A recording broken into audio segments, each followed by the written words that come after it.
Now we're going to talk about the skeletal system. So your skeletal system is subdivided into two divisions. That's your axial skeleton, and that forms the longitudinal axis of your body.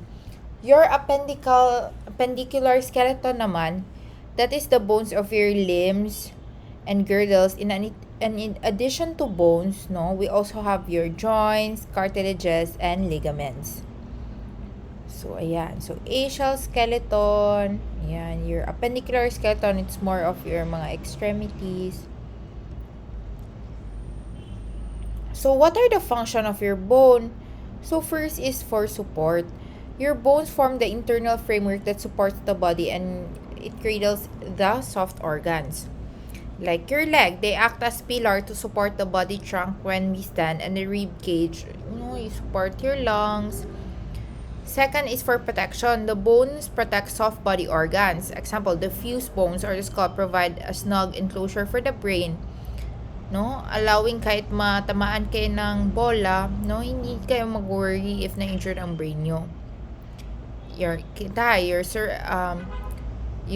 vertebrae, no? It surrounds your spinal cord. And your ribs, diba? They protect your vital organs, yung mga lungs, yung sa heart. And third is for movement.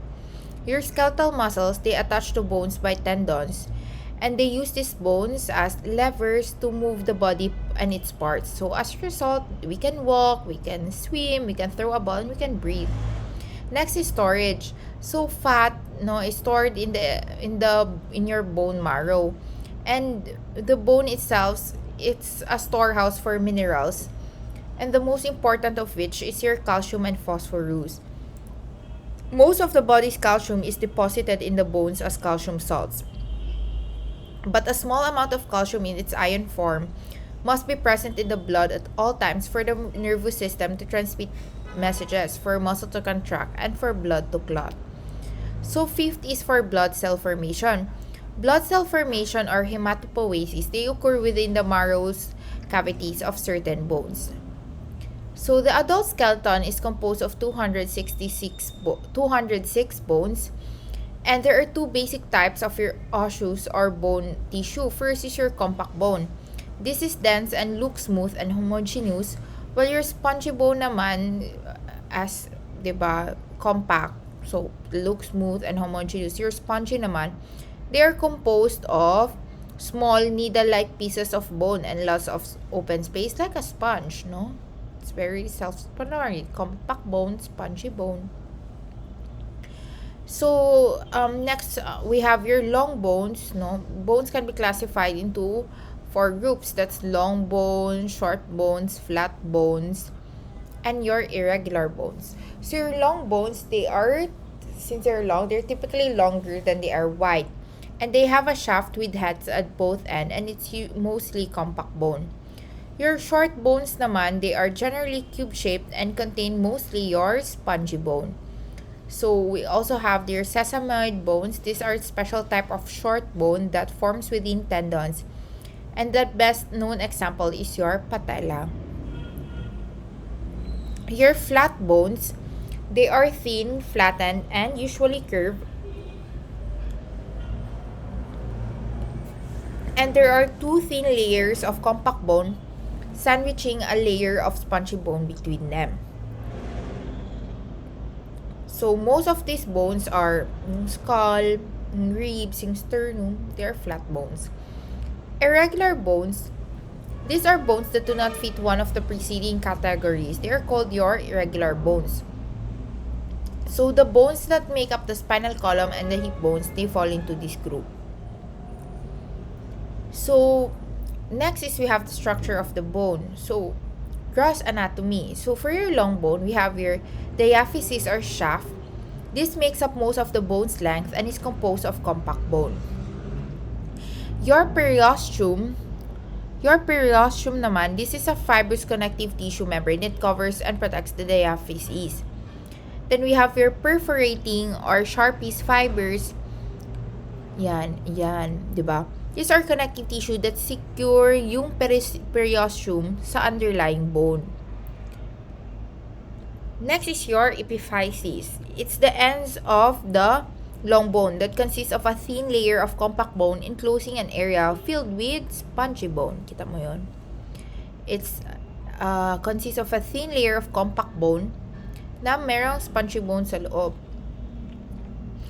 Articular cartilage. This is a glassy hyaline cartilage that covers the epiphysis external surface, and this provides a smooth, slippery surface that decreases friction at joint surfaces. Okay. Next is your epiphyseal line. So, your epiphyseal line, this is a remnant of your epiphyseal plate.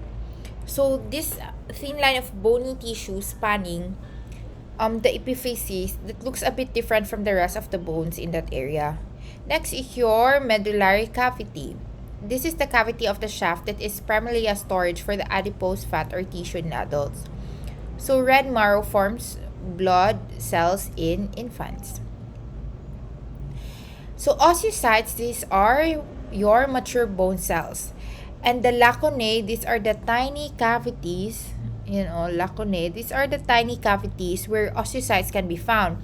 They are arranged in concentric circles called lamellae around your central haversian canals. They run lengthwise through the bony matrix, carrying blood vessels and nerves to all areas of the bone. Next is your osteon or haversian system. Yan. So, this complex consisting of central canal and matrix rings. So, next is your canaliculi. Your canaliculi, these are tiny canals that radiate outward from the central canals to all lacunae and form a transportation system that connects all the bone cells to the nutrient supply through the hard bone matrix.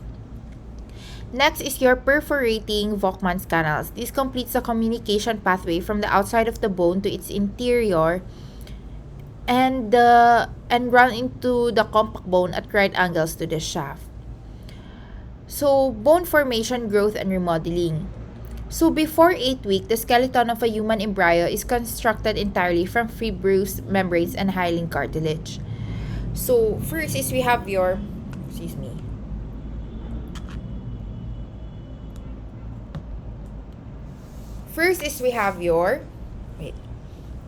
endochondral ossification. This is where a bone develops by replacing hyaline cartilage. Then the resulting bone is called a cartilage or endochondral bone. Your intramembranous ossification. This is where a bone develops from a fibrous membrane, and then the bone is called your membrane bone. So, ayan, that's your endochondral ossification. So, except for your clavicles, essentially all bones below the base of the skull, they are formed by your endochondral ossification. So, yan. Yan. So, makikita nyo, yung formation ng long bone, they begin at the center of the hyaline cartilage shaft at a region called the primary ossification center. Yan. First, the blood vessels infiltrate the perichondrium covering the hyaline cartilage bone, converting into a vascular rise. So, nilagyan mo na ng blood flow. As a result of this change in nutrition, syempre may blood flow na, may nutrition na, the underlying mesenchymal cells specialize into osteoblasts. So, that way, that stage will be now set for ossification to begin. Yan. So, intramembranous ossification. So, this forms the cranial bones of the skull, your frontal, parietal, occipital, and temporal bones, and the clavicles. And most bones formed by this process are your flat bones. So, yan. So, during infancy and kabataan, the long bones lengthen entirely by interstitial growth of the epiphyseal plate cartilage, and its replacement by bone, and all bones grow in thickness by appositional growth. So, yung bones natin, it stopped growing during adolescence. However, some of your facial bones, such as your nose and lower jaw, they continue to grow most imperceptibly throughout life. Your nose and your lower jaw. So, we next is your hormonal regulation of your bone growth. So, during infancy and childhood, no, first is your growth hormone. So, this is released by your anterior pituitary gland, and it's the single most important stimulus of your epiphyseal plate activity. Next is your thyroid hormones. They modulate the activity of that growth hormone, ensuring that the skeleton has proper proportion as it goes. Then at puberty naman, the hormone who has contributed to the growth of your bones is your testosterone and your estrogen. So, yeah, testosterone, that's your male sex hormone, while your estrogen is your female sex hormone. So, these promote the growth spurt typical of adolescent, as well as the masculinization or feminization nung specific part ng skeleton. So, later, ito naman yung hormone na ito, since 'di ba sa adolescence na we stop growing, ito naman yung nag-i-induce na mag-close yung epiphyseal plate mo. So, ending the longitudinal bone growth. So, sa itong mga hormones na ito,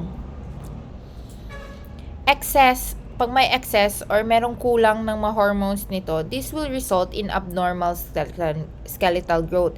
For example, pag may hypersecretion ng growth hormone, that will cause excessive height, tangkad kay ka, that's gigantism. Or pag kulang naman ang growth hormone mo, or ng thyroid hormone, nagiging magkakaroon naman ng dwarfism. So, rickets. This is a disease of a children in which the bones fail to calcify. So, as a result, masyadong soft yung bone as you can see in the picture. And the weight-bearing bones, meaning yung bones na weight-bearing, sila yung nagdadala ng weight mo, like your legs. Tingnan nyo, parang tawag niyan, they are showing bowing. So, parang siyang nalanay. So, this is usually due to a lack of calcium in the diet or a lack of vitamin D. So, bone fracture. So, even though our bones are amazingly strong, bones are still susceptible to fractures or breaks throughout your life. So, for your fractures, we have a closed or simple fracture or an open or compound fracture. So, closed or simple fracture, this is a fracture in which the bone breaks cleanly, may naputol, pero hindi naman siya nagpe-penetrate ng skin. We say open or compound if that broken bone penetrates through the skin. So, we say it's comminuted when the bone fragments into 3 or more pieces. So, particularly common to sa matatanda because their bones are more brittle. Next is compression when the bone is crushed. So, this is more common in like your osteoporotic bones, yung mga crushed vertebra. Especially pag sa work, yung mga construction jobs, mga ganyan, makikita ito. Especially yung mga prone to extreme trauma. Next is your green stick fracture. It's when a bone breaks incompletely. That's your green stick fracture. Much in a way, a green twig breaks. So, only one side of the shaft breaks, the other side bends.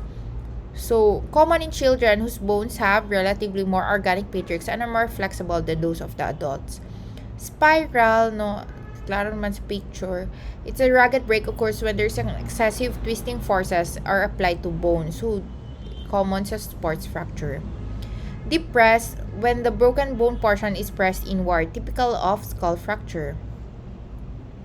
So, a fracture is treated by reduction, in which realignment of the broken bone ends. So, first is your close reduction. Bones ends are coaxed back into their normal position by the physician's hands, or open reduction, wherein there is a surgery that's performed and both ends of that bone are secured together with pins or wires. So healing time for a simpler fracture is 6 to 8 weeks. And mas matagal pa ito pag larger bones, diba? And bones of older people because there is poorer circulation. So in a fracture, repair in a bone fracture involves four major stages.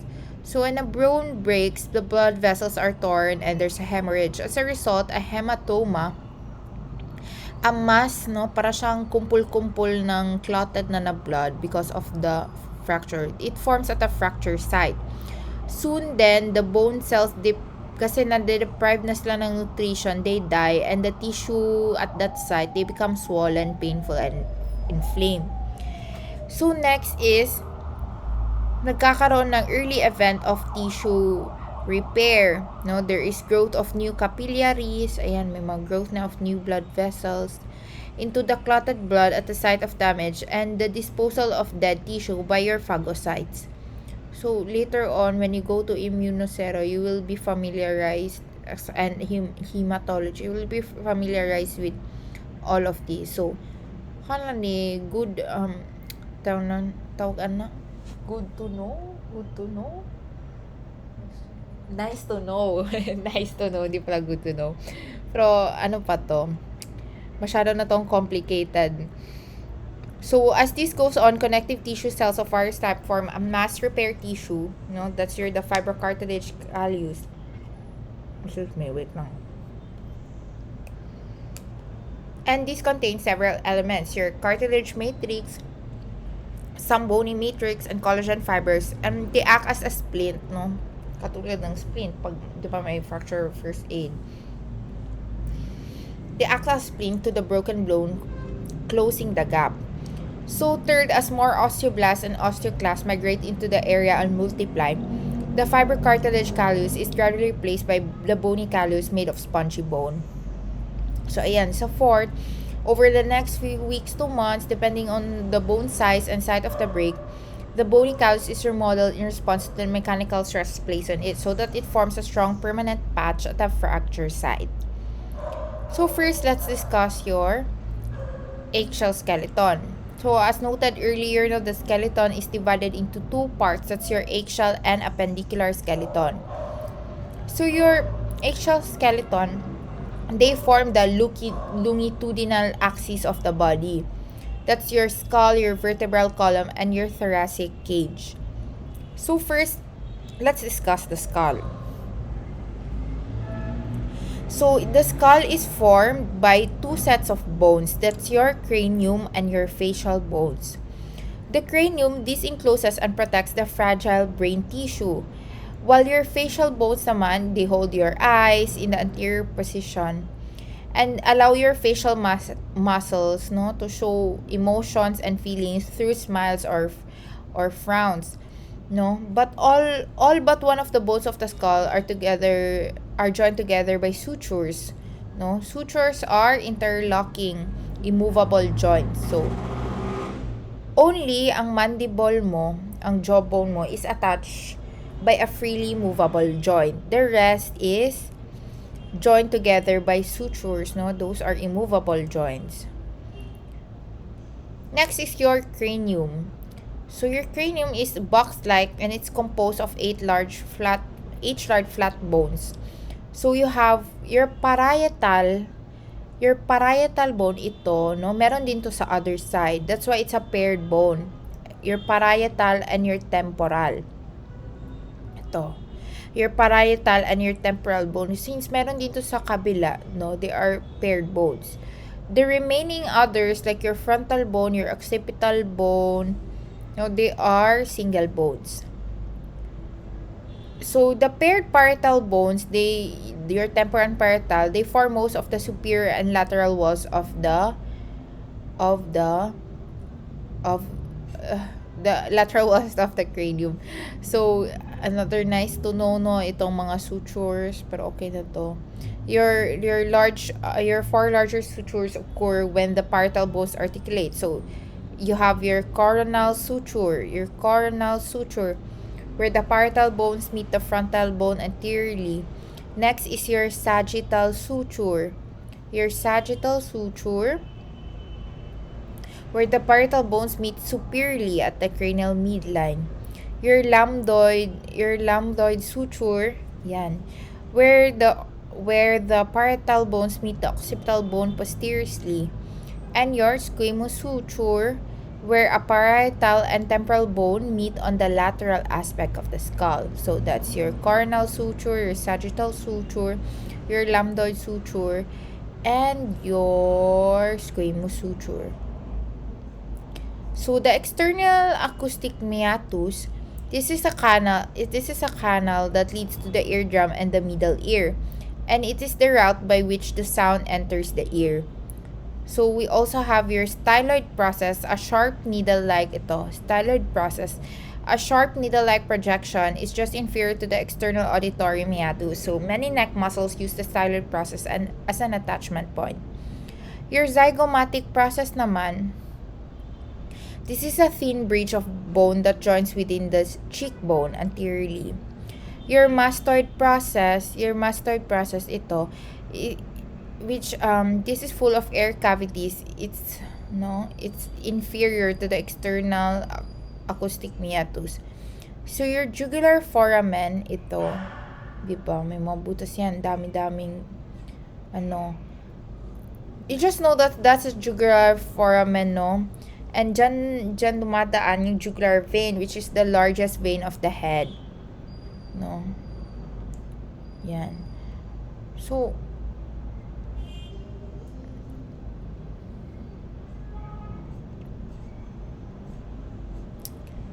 yan, di ba? Yan. So, just study your book. Andun naman ang mga structures.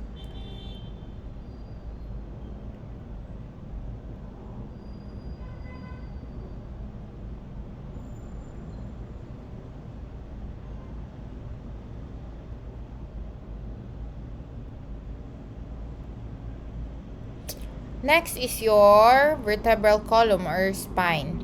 So your vertebral column serves as the axial support of the body. So they extend from the skull, which it supports, to the pelvis, where it transmits the weight of the body to the lower limbs. It formed from 26 irregular bones connected and reinforced by ligaments in such a way that a flexible curved structure results. So before birth, it consists of 33 separate bones called your vertebrae, and 9 of these they eventually fuse to form the two composite bones, that's your sacrum and the coccyx, na nandoon sa may lower back nyo. So intervertebral disc, no, itong mga structure na ito yung mga malalaki, you need to know all of this. Actually, ito kasi kanina, no, masyado na tong pang med school ang iba, pero ito, you need to do this, ha, yung mga parietal, temporal part, occipital, parang lumalabas to sa quiz and sa exam. Ayan, actually, masyado na yung complicated. Pero it's still nice to know. There's a reason dito siya sa book nyo, which is your reference. So, pero ito, you need to know this, ha? Intervertebral discs. These are pads of flexible fibrocartilage that separates the individual vertebrae. Yan, ha? Yan, sa likod nyo. Yan yung nagsaseparate ng individual vertebrae, yung nasa gitna. So, para siyang fusion, no? And para, di ba, your spine is flexible, no? You try moving your spine, di ba, it's flexible. So, ang intervertebral disc, sila yung nag-absorb ng shock. So, we have cases of a herniated or slip disc, no? Pag matanda na, may drying of the disc nang nangyayari, and nagwiwika na yung ligament sa vertebral column. So, parang nasa-slide out siya or nasa-slip out. So, may mga cases na ganyan. So, your spine, no, ito, You also need to know this. So you have your primary curvatures, spinal curvatures in the thoracic and your sacral region. Ito, you need to be familiar with this, no? That's your cervical curvature, your thoracic curvature, your lumbar curvature, and your sacral curvature. So you memorize that 5. Cervical, thoracic, lumbar, sacral, and coccyx. So, ayan. Yung cervical and lumbar mo, your cervical and lumbar, those are secondary curvatures because that develop sometime after birth. Yung primary curvatures mo, which is your thoracic and sacral regions, they are called primary because they are present yung pinanganak ka pa. Yung secondary curvatures mo, yung cervical and lumbar, no, they develop sometime after birth pa. Your lumbar pa nga, they develop when the baby begin to walk. And your cervical, na-form na siya when the baby begins to raise its head. Next is these are some of the abnormal spinal curvature. So, yung mga may scoliosis, no, this is a lateral deviation of the vertebral column, and most commonly affected is your thoracic region. Next is your kyphosis. This is the exaggeration in the sagittal curvature present in the thoracic part of the vertebral column. And next is your lordosis. Exaggeration in the sagittal curvature present in the lumbar region. So usually nakikita to sa mga buntis. Okay. Next is the common features. Common features of your vertebrae. So, ayan, you have your body, you have your vertebral arch, you have your vertebral foramen, your transverse process, your spinous process, and your superior and inferior articular processes. No? Yan. So, doon na tayo sa cervical part. You have your atlas and your axis. So, your atlas, in short, ito yung joint na nag-alaw sa head mo to nod, no? Yes. Pag no na motion, that's ang responsible for that is your C2, which is your axis. So, atlas, C1, that joint allows you to nod to yes, while your axis or your C2, no, allows you to rotate your head from side to side to indicate no. Okay, C3 to C7, these are your smallest, lightest vertebrae. So next is your thoracic vertebra, no. Ang alam niyo dito is pag thoracic, it is somewhat heart-shaped, no, and has 2 costal facets. So, ayan.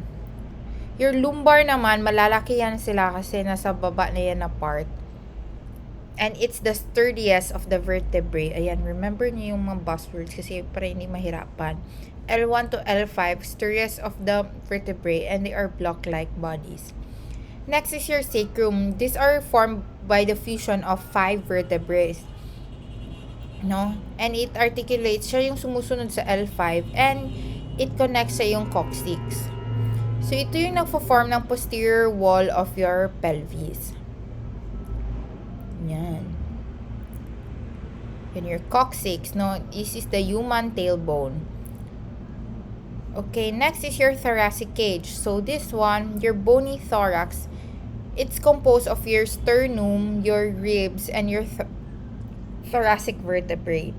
So, routinely called the thoracic cage, this forms a protective cone-shaped cage of slender bones around the organs of the thoracic cavity. That's your heart, your lungs, and your major blood vessels. So, sternum, aka your breastbone, yan, ito, dapat alam niyo na to.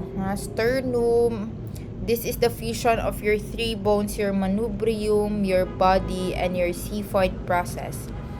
No? Your jugular notch, that is the concave upper border of the manubrium at the level of the T3 vertebra. Your sternal angle, ito, this is where the manubrium and the body meet at a slight angle to each other. And your xiphisternal joint, this is the point where the sternal body and the xiphoid fuse. So, yan. So, there are 12 pairs of ribs that form your bony thorax. Yan. So, your true ribs, these are your first 7 pairs. And this is attached directly to the sternum by costal cartilages. Your false ribs naman, these are your next 5 pairs. So, you have what we call a floating ribs. These are the last 2 pairs of the false ribs that lack the sternal attachment. And you have your intercostal spaces. That's the spaces between the ribs. They are filled with your intercostal muscles na nag-help sa'yo huminga. So, next is your appendicular skeleton. Let's start with your shoulder girdle. So, your shoulder or your girdle, aka pectoral girdle, because this consists of 2 bones. That's your clavicle and your scapula. So, first is your clavicle. This is slender or doubly curved bone. So, this attaches to the manubrium of the sternum. Remember na yung manubrium. Medially and to the scapula laterally to form the shoulder bone. So, yan. Medially to the manubrium and laterally to form the shoulder joint. Your scapula naman or your shoulder blades, they are triangular and commonly called your wings. Each scapula has a flattened body and 2 important processes. First, it's your acromion, that's the enlarged end of the spine of the scapula, and your beak-like coracoid process. So, that's your acromion, your beak-like coracoid process. Yan, you have 3 borders, superior, medial, interval.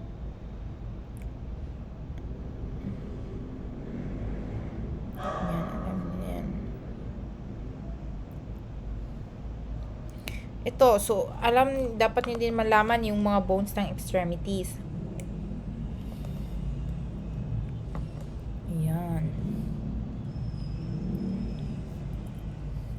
So, your arm is formed by a single bone, that's your humerus.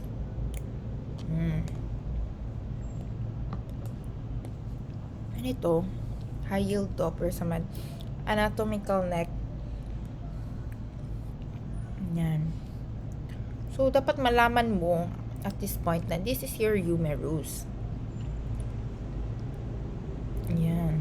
No, those are your parts. No, you study all of those. Your forearm. Your forearm consists of your radius and your ulna. And both your radius and ulna, they articulate at small radio-ulnar joints.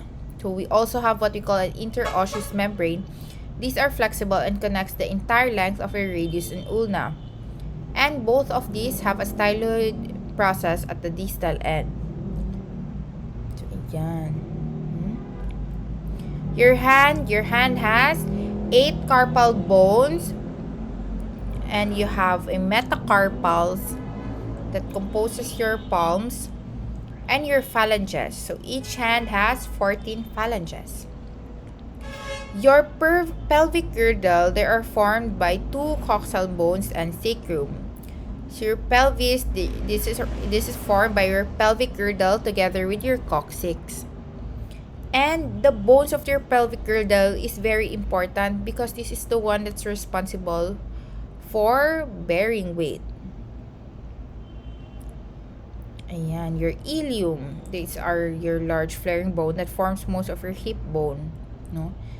Each hip bone is formed by the fusion of 3 bones. That's your ilium, ischium, and pubis. Yan, your ischium, this is what we call as your sit-down bone. It forms the most inferior part of the coxal bone. And pubis. Yan. This one is very high yield for obstetrics and gynecology, your false pelvis and your true pelvis. And we also have an pelvic outlet and a pelvic inlet. So, yung pelvic outlet mo, ang inferior opening of the pelvis is measured between your ischial spine. So, that is your pelvic outlet. Your pelvic inlet naman, it's opening between the right and left sides of your pelvic brim. So, yan.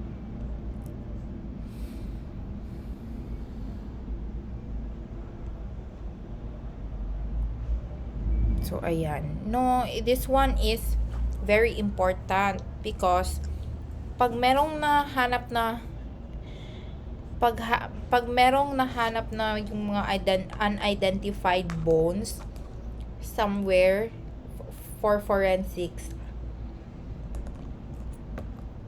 this is one of their palatandaan kung babae ba or lalaki yung bones. So, ayan. So, if female yung bones, no, the female inlet will be larger and more circular.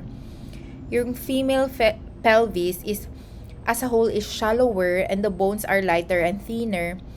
Yung female ilia naman flare more laterally. The female sacrum is shorter and less curved.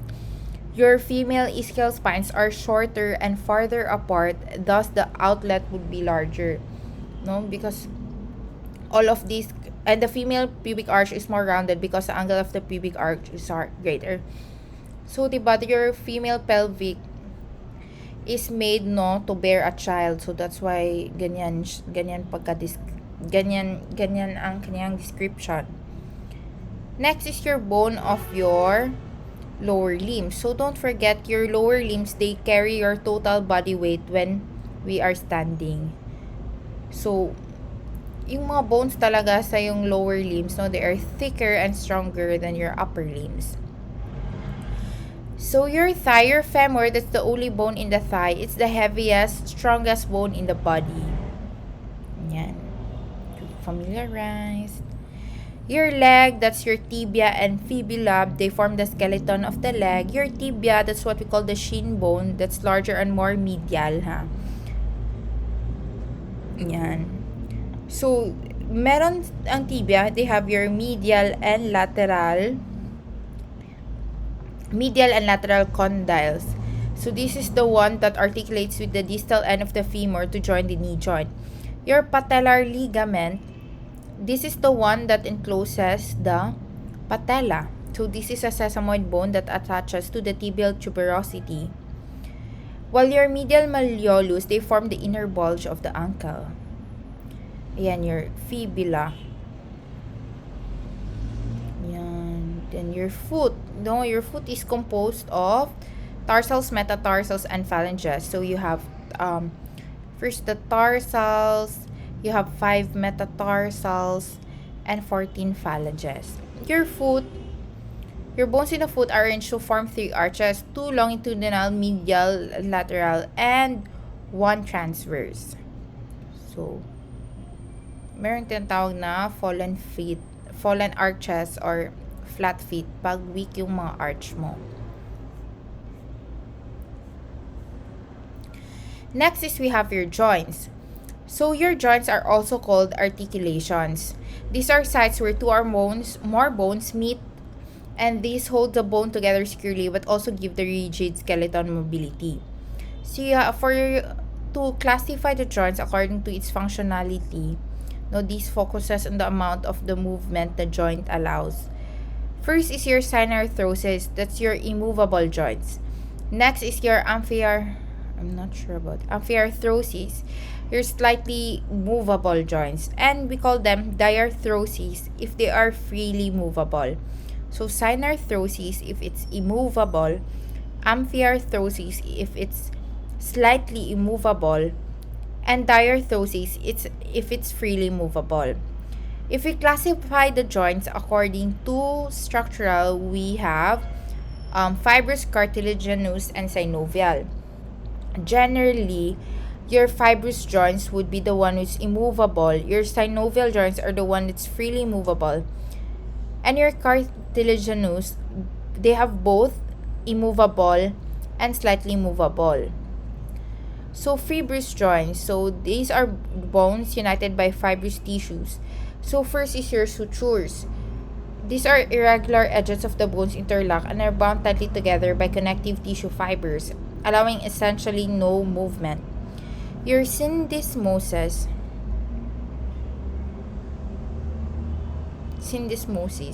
These are connective fibers are longer than those of the suture. No, that's why the joint has more give. Yan. So,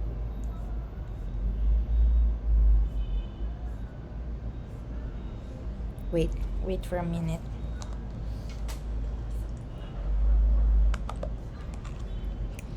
Give me a second, guys.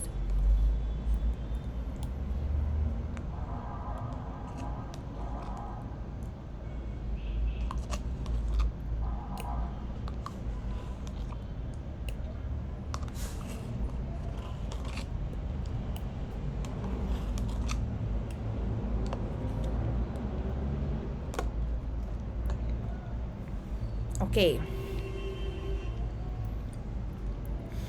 So in cartilaginous joints, both ends are connected by fibrocartilages. So examples of this joint type, yung mga slightly movable mo na amphiarthrotic, no? Yung sa mga pubic symphysis of the pelvis, intervertebral joints ng spinal column, yung pinakita ko kanina. And there are also immovable or your synarthrotic cartilaginous joints. Yun yung may synchondrosis.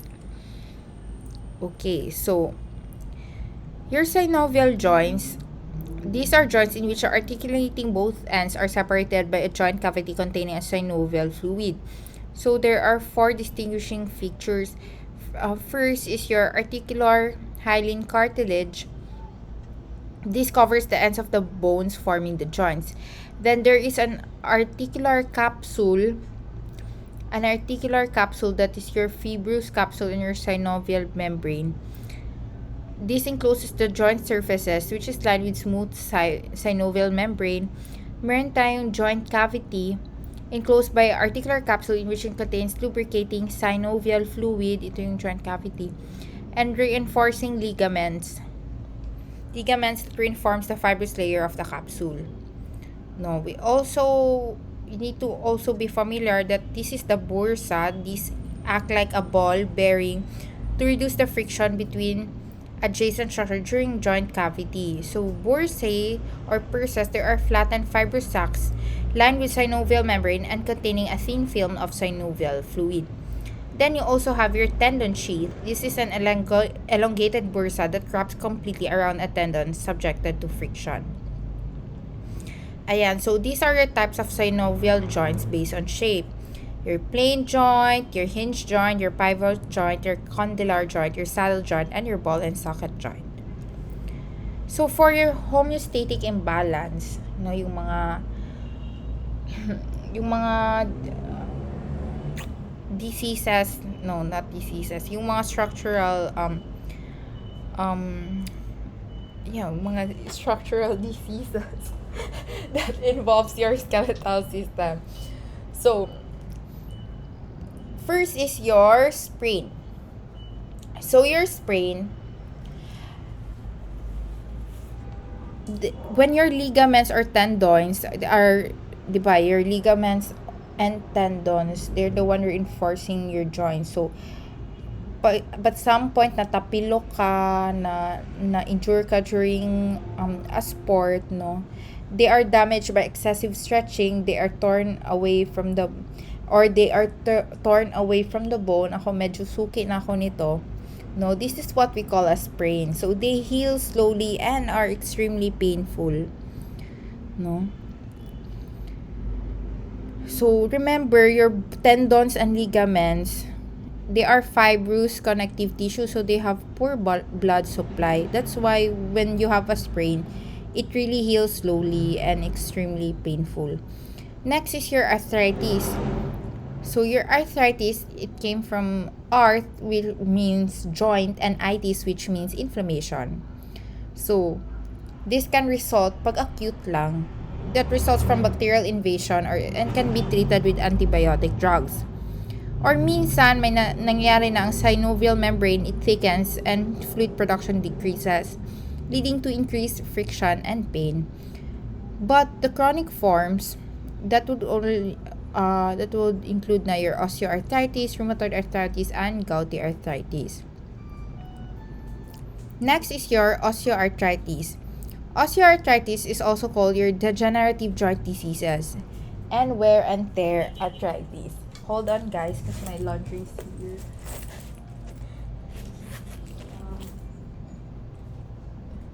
Wait lang po. Wait lang guys ha, kasi ang taas-taas na ng recording para maputol. Please, magkano? Hindi ko pa alam. Open mo. Ay, wait lang guys ha. Forgive me. You just forward. Ay, wait lang sir. Hello po. Magkano po na?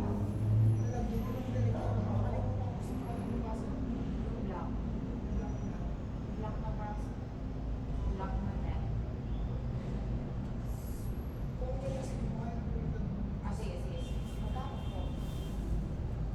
Wait lang sir.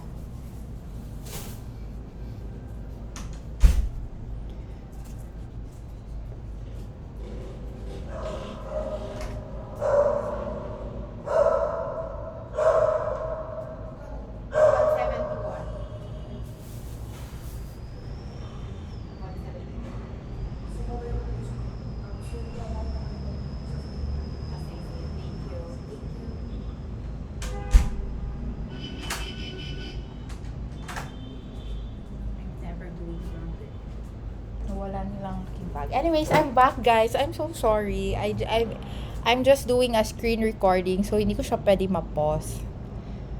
I don't think I can pause this. And then taas-taas na ng recording guys to stop. Okay. Okay, next is your osteoarthritis. So this is what we call the degenerative joint disease and wear and tear arthritis. So this is the most common form of arthritis that affects the articular cartilages. So this is a chronic degenerative condition that typically affects our seniors. So, yan. Habang kasi tumatagal itong osteoarthritis, the exposed bone thickens and extra bone tissue will form called your bone spurs. So, yun, yung mga affected na joints, they make a crunching noise, your crepitus when moved. So, the course of this disease is usually slow and irreversible, but it's rarely crippling. Next is your rheumatoid arthritis. This is a chronic inflammatory disorder. This is an autoimmune disease in which the body's immune system attempts to destroy its own tissues. So it begins when inflammation of the synovial membranes, then membrane thickens and the joint swell as synovial fluid accumulates. So in time, the inflamed synovial membrane thickens into a pannus or rag, an abnormal tissue that clings to and erodes articular cartilages. So, ayan. Just familiarize the disease. Okay, ito. So, when a patient has rheumatoid arthritis, we give methotrexate as an immunosuppressant. We can give etanercept that neutralize the inflammatory chemicals in the joint space and hopefully prevent joint deformity. We can give aspirin, recommend exercise, cold packs, and heat to relieve the morning stiffness. No, and the last resort for severely crippled RA patients, that would be replacing the joint or bone removal. Next is your gouty arthritis, pag masyadong mataas ang uric acid, no? And to the point na nagda-deposit na sila sa soft tissues of your joints. So if untreated in gout, they can be very destructive because the bone ends fuse and the joint becomes immobilized. So next is your osteoporosis. So this is a disease that afflicts half of women over 65 and some 20% of men over the age of 70. So the ratio of bone formation of mas mabilis yung pagbe-breakdown ng bone mo kaysa pag-form ng bone mo. That's why the bones become fragile, no? That even a hug or a sneeze can cause bones to fracture. So, pag ganito, pinibigyan ng estrogen, no? We can recommend estrogen to help and maintain the health and normal density of a woman's skeleton. Yan. So, that's it for your skeletal system. Thank you, everyone.